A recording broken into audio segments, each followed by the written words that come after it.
Out of all the kinds of bookbinding there is, the quickest and easiest one in my opinion would probably be ring binding or wire binding. Today I will be showing you how you can use your printer and the cinch binder to create a professional looking ring bound book. I will be binding books using both the Mini Cinch and the Big Cinch binder to give you a comparison so that you can make an informed decision when deciding which one to buy. I will also be going into detail about the types of covers you can create and make for ring-bound books, as well as details about binding wires. So let's get started.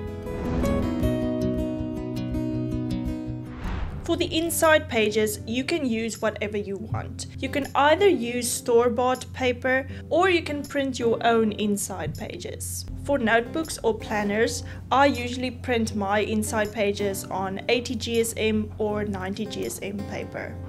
Once you have all your inside pages, we can move on to the cover. There are a lot of different methods you can use to create a cover. But if our goal is to make the book durable, professional looking and sellable, there are a few types of covers that I would suggest. The first option and most professional looking in my opinion is the hardcover. With this type of cover, bookboard is used and covered either with book cloth, leather or coated paper. I personally prefer to use coated paper or sticker paper because it allows me to print my own designs onto the paper. If you want to use this option though, make sure that the bookboard you are using is not too thick for the cinch binder. Both the Mini Cinch and the bigger cinch binder can comfortably punch up to 2 mm thick. So take that into account when buying your bookboard. Also remember that the paper covering the bookboard will also add thickness.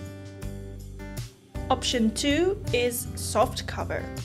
I'm not sure if this is the correct term for it, but soft cover basically means that the cover is printed on a piece of cardstock, usually between 220 and 350 GSM. This is much quicker and less effort than the hardcover option.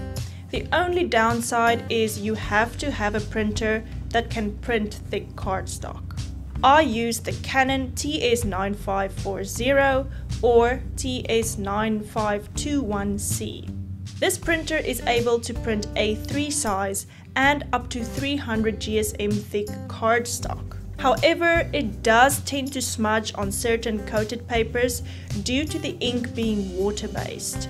Ideally, you want a printer that uses solvent ink or even better, a color laser printer. But these are more expensive options. Option 3, laminated cover. If you don't have a printer that can print thick cardstock, but you do have a laminator, then this might be the cover option for you.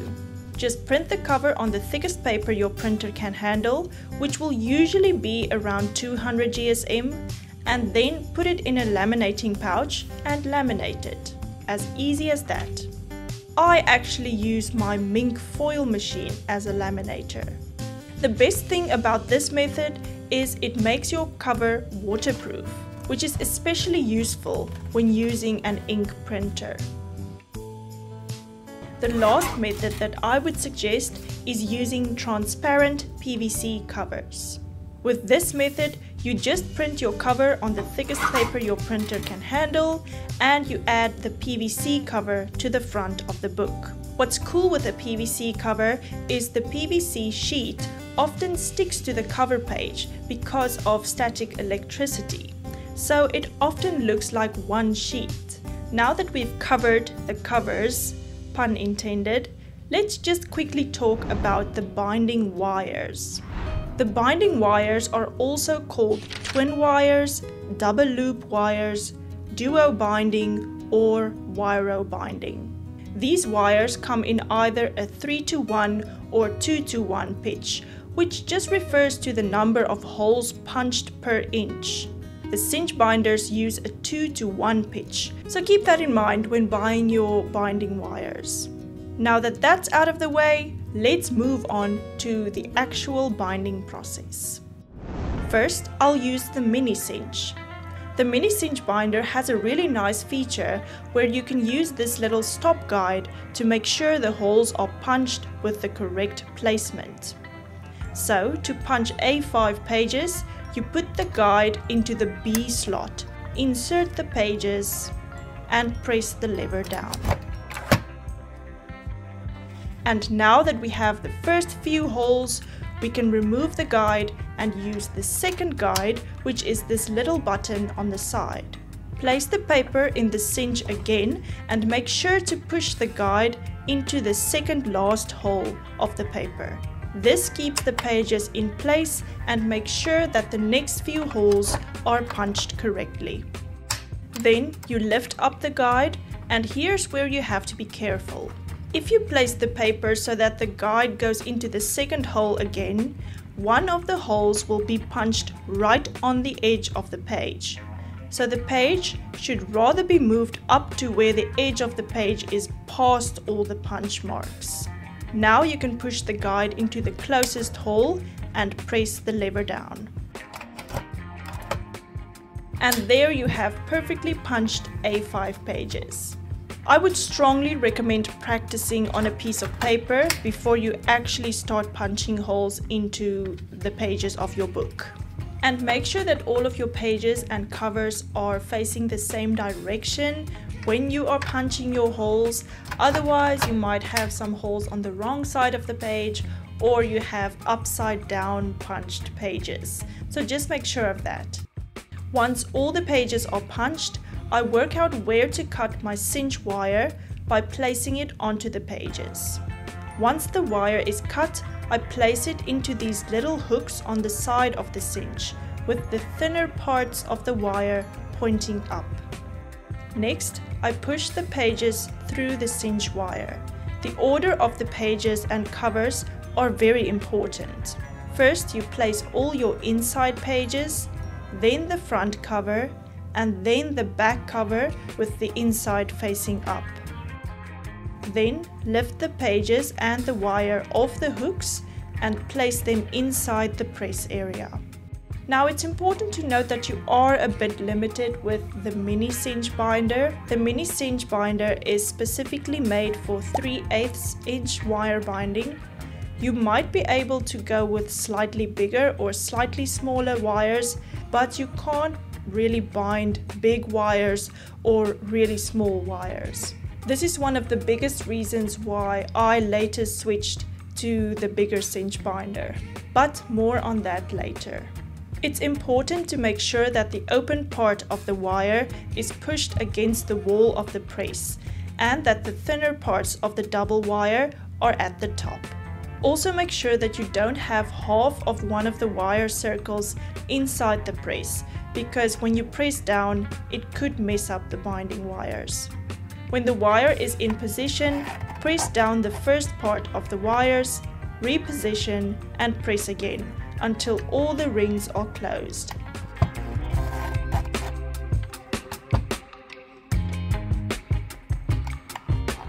Then turn over the back cover, and there you have your finished book. Now let's use the bigger cinch binder. With this one, you don't have the same type of stop guide as with the Mini Cinch. The stop guide can extend outward, so you'll have to work out the best position for the stop guide to be able to place the pages in the right placement for the holes to be punched correctly.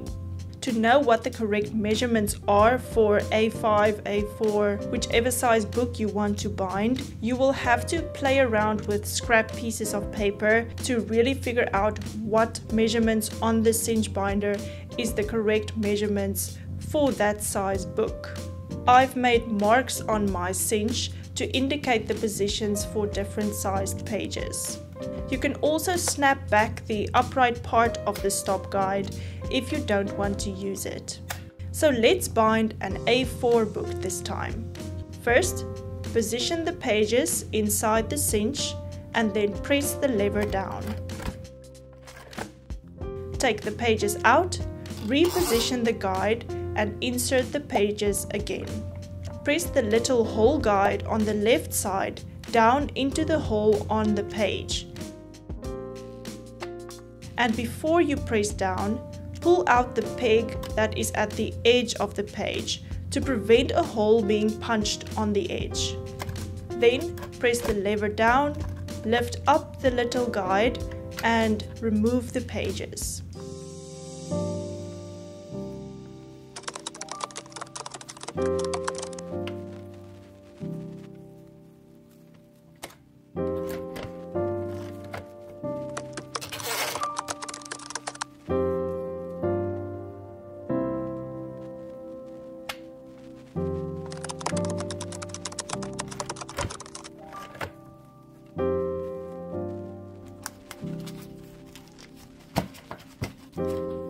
Once all the pages are punched, you place the cinch winders on the hooks with the thinner sides of the double wires facing up towards you.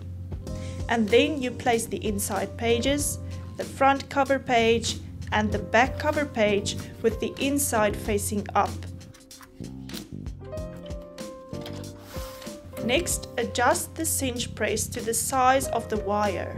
I often make it 1 or 2 clicks smaller than the actual size of the wire.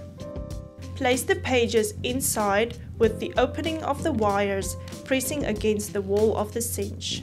The thinner sides of the wire should be at the top. Then press the lever down firmly while holding the book in position. Reposition the book and press again until all the circles of the wires are closed.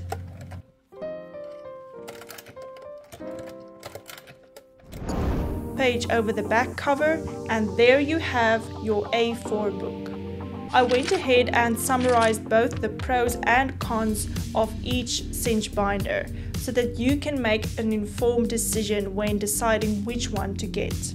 I will leave an Amazon affiliate link for both cinch binders in the description below. I will also try to link some of the other things that I've used in this video. If you'd like to download my free stationery business supplies checklist, you can also find that link in the video description. And if you're still here, you can go ahead and comment watermelon. I really appreciate you guys.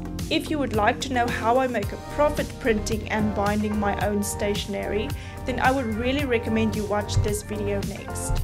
Thanks for the support, guys.